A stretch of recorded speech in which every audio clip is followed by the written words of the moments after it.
A questão do rato na Idade Média, né, tá muito relacionado, a gente lembra da peste negra,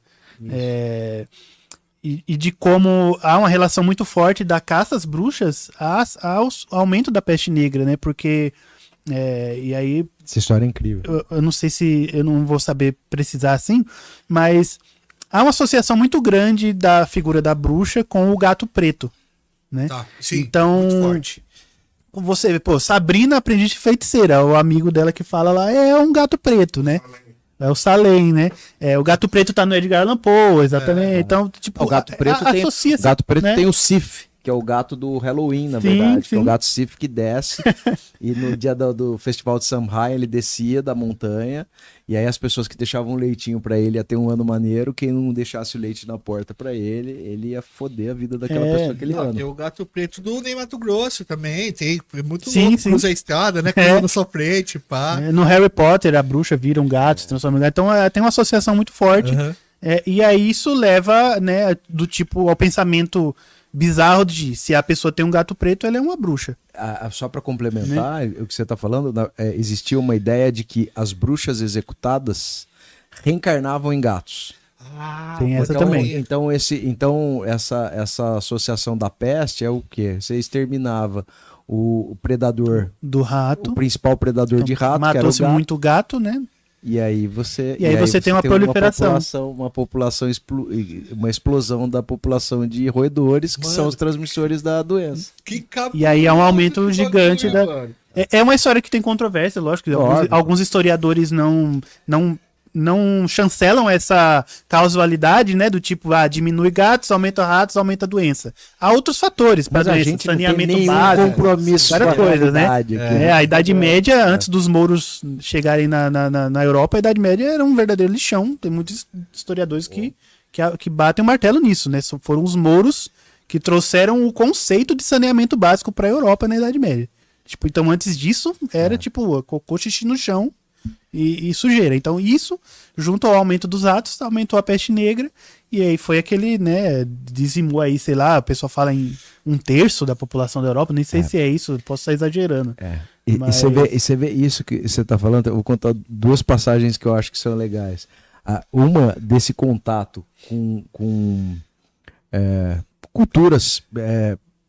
não apenas religiosa, é porque é engraçado, a gente fala religião, eu gosto daquela definição que eu falo que religião é o que eu acredito, mitologia é o que você acredita, né? Então, na verdade, ou é tudo religião, é tudo mitologia, né? Dependendo do que você quer. Mas essa ideia de mistura de conceitos, de ideias, a história se desdobra na história de São Cristóvão, que é um santo lobisomem. Você sabe a história do santo? Eu já contei isso pra vocês? Não? Mas não tem a ver com o São Cipriano lá, né? Não. Tá. Não. O santo lobisomem... Vocês podem corrigindo aí, gente, que senão eu vou citando um monte de... São Cristóvão era um sinocéfalo. E de onde vem a ideia do sinocéfalo? que é isso? Sinocéfalo é um humano com cabeça de cachorro. Puta, pesado. E é muito louco porque essas populações são descritas em vários lugares. Tinha algumas montanhas gregas que tinham sinocéfalos, mas tinha muito na Índia, montanha na Índia. E algumas matrizes até de literatura que o pessoal achou, aqueles pedaços de papiro, sei lá do que, de descrição da presença de sinocéfalos também no Egito.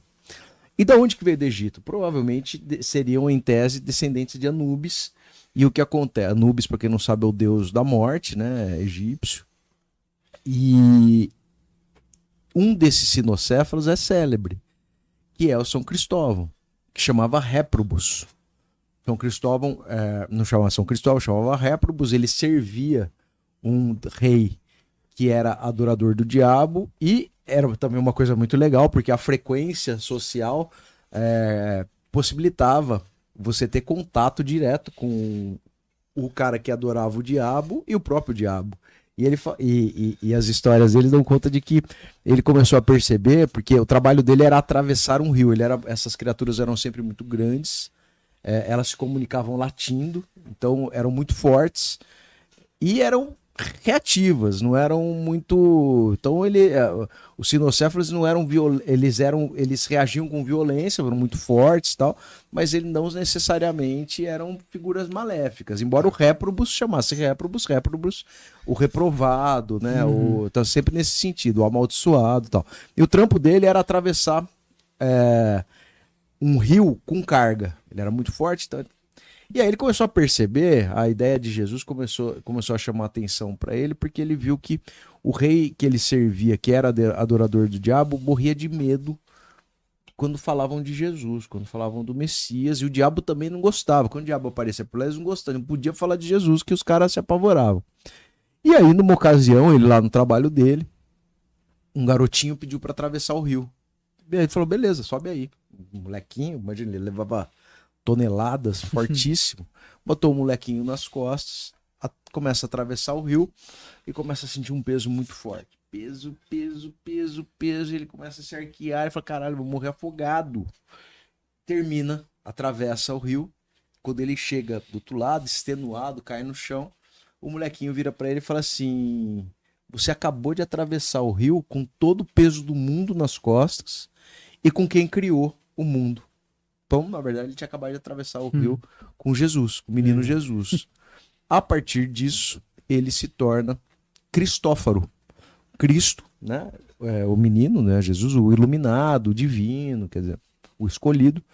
Farô, portador. Cristófaro, o portador de Jesus. Ele deixa de ser réprobo, se converte, e aí ele começa a ter outras representações já sem a cabeça do lobisomem. Mas se vocês clicarem agora, Fernando, dá uma olhada agora no Google, São Cristóvão lobisomem, vai ter a imagem do São Cristóvão como sinocéfalo. Sinocéfalo que é isso, né? A descrição de uma criatura, um humanoide com cabeça de lobisomem. Puta, bagulho cabuloso, mano. Aí, vamos... Fernando, você vai botar o São Cristóvão aí na fita?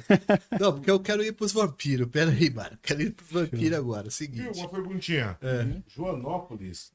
Falando aqui que é a cidade dos lobisomens. É a capital do lobisomem. Maravilhoso. Capital do lobisomem, tá capitalizando em cima. Sabe por quê? Sabe por quê?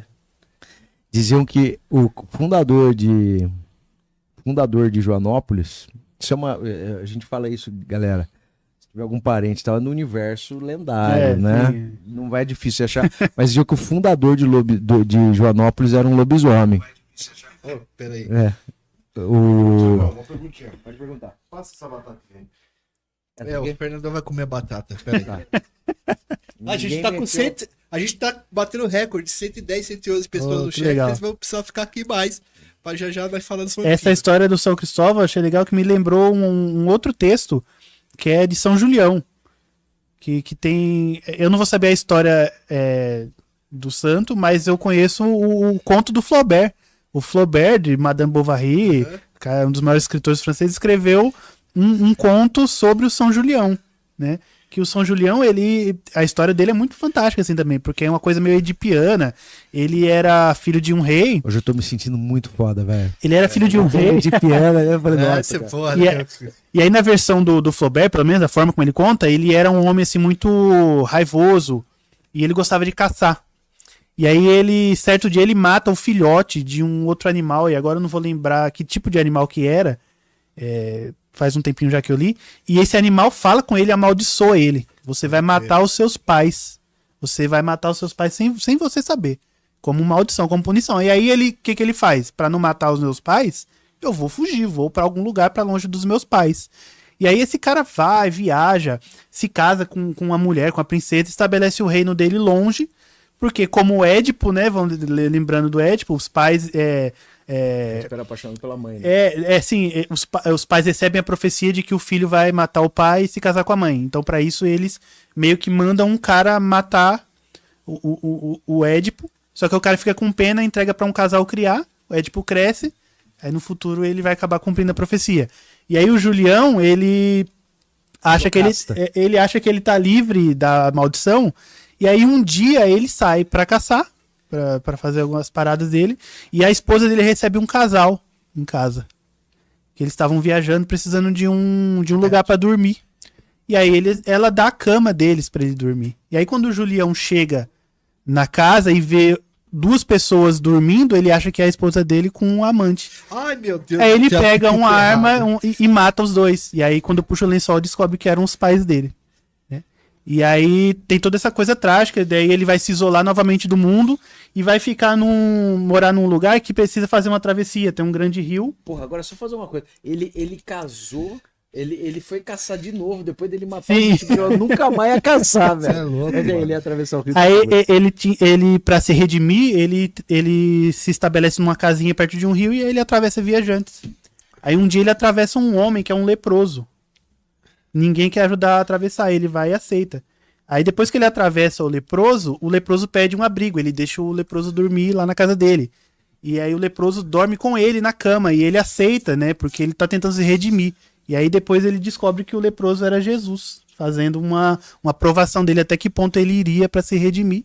E aí ele é santificado por causa desse sacrifício. Mas é uma história que lembra muito o que você estava falando, né, da travessia.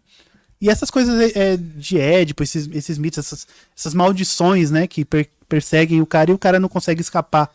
Por mais que ele tente dar a volta, né, fazer alguma coisa, a maldição sempre reencontra ele. Mas você vê que interessante só esse componente que você colocou na história da moral novamente, né? Sim. É você colocar, falar, ó, cara, pra você se redimir, você vai ter que passar por muita coisa. Sei lá, é o jeito que a gente aprende a contar a história desde a Grécia Antiga, né? Sim. O elemento da redenção, Sim, a da catarse, vingança, da catarse no final e tal, que a gente tem que meio que obedecer, porque a gente sabe que isso que move as pessoas, Sim. né? Camarada, você que assistiu o nosso corte, por favor, deixa seu like, se inscreve nesse nosso canal e ativa o sininho pra ajudar a gente a fazer mais conteúdos como esse aqui.